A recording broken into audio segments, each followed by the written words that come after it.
مردک چو کنی یفته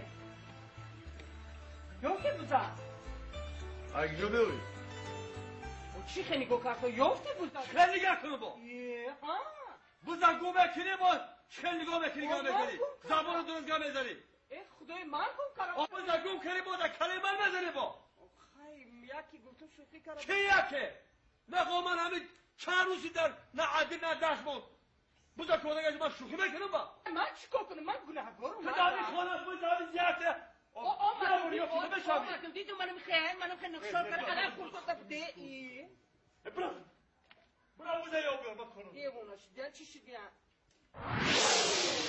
مرده چی بگی ای یفتو بوزا یفتی ای مرده یفتو کاری بزنی چی میگم که رادیو اعلان نمیکنه در رادیو محلی 3 بار اعلان کردم 3 بار یفت نشد محلی در این نوحیه بیدم آخی نوحیه؟ ها؟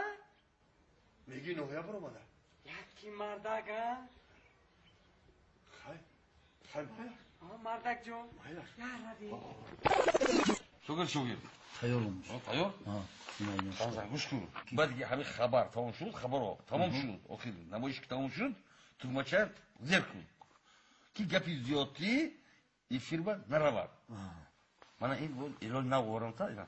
Ya buzgun şuraya, خوب می؟ اینا بعد خون. بعدی وای او بعد ایرانی بوزم خون. یا فهمیدی؟ من اون سفری گذشته از رئیس دو بار آگاهی داد که گپای زیادتون رفته شد از ایرفی. فهمیدم. این سفر هر روز درس میدن اینجا. فهمیدم. یا خودم خورمی. نه استاد من تیارم من ولی که تیار چی گفتم که همه اعلانا رو خوندم همه چه جا بجا کردم وقتی آخری نمایش شد همین تگمچه زیر میگم آواز زیادی نرود. خانزم من با همجا بودیم. آخری نخونم. هم دیگر خور آخران اعلان بوزه آخران خون. فهمیدی؟ خب. خبر آیا دوام فیلمی حامیان اگر ترجمه شود در بازار و مغازه ها پیستالت پلاستماسی میمونده باشد یا نه؟ امروز بکوش چو میتوان کوش که آتش چو بلند شد جهان سوخت. با کلاچکه ها در جویبارهای شهر مثل ماهی سیل کنان میگردند. آیا کارکنان خواجگی آنها را با چنگک میقپیده باشند یا نه؟